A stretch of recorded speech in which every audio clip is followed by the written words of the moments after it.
So Matt, let's jump into it. And what we have here first is just taking a look at where we are in 2025 in comparison to where we were last year.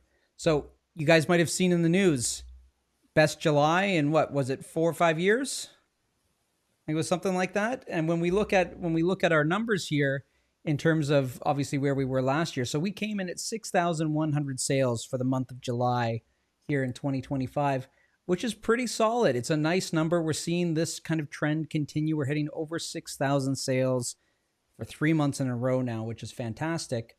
And it surpassed 2024. And when you come back over to 2023, surpassed there as well.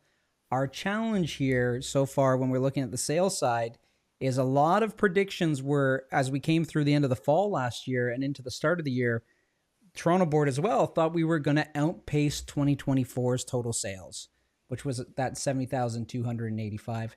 Now, we're lagging behind year to date currently. We're at 37,025 sales. In comparison to this time last year, we were at 41,933. So it does look like 2025 is going to come in under those 2024 numbers. I don't see any drastic change coming soon. But Matt, what I will say when we look at this July posting of over 6,000 sales, we are seeing that kind of COVID trend where our sales did push out into the summer months a little bit. Yeah, I think we talked about this a lot as well, about how the second half of this year could be a lot different. If we look at what's kind of slowed things down, January, February, and March of this year compared to last year was significantly slower. Absolutely, I guess April and every month has been slower up until now in July. And we have come off some of the lower bottoms for July sales that we've seen over the last couple of years, but to be fair, those are really low July numbers. So, but it is nice to see that we're starting to see an uptick. We've had 2 beats in a row now for June and July with more sales than what we saw last year.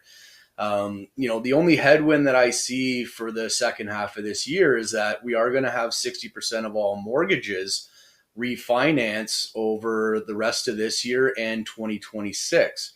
So what we need to keep our eye on is what kind of effect are we going to see that play out in the market?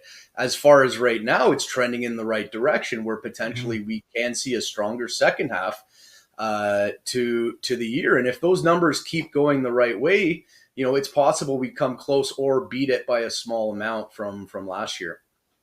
Yeah, I'd be very happy if we had just been able to turn it around and come kind of close to where we ended up last year. Obviously, when we get into the business sectors, we're going to see some of the turnarounds already in the change from where our bottoms kind of were in those spring months, kind of that March, April, May, kind of bottomed out in some of the business confidence that we were seeing, and we've rebounded a little bit. So I think we are, like you said, we are trending in the right direction. But those renewals are something that we've said, we got to watch for. Really, since these rate hikes began, it's something that's been very, very topical.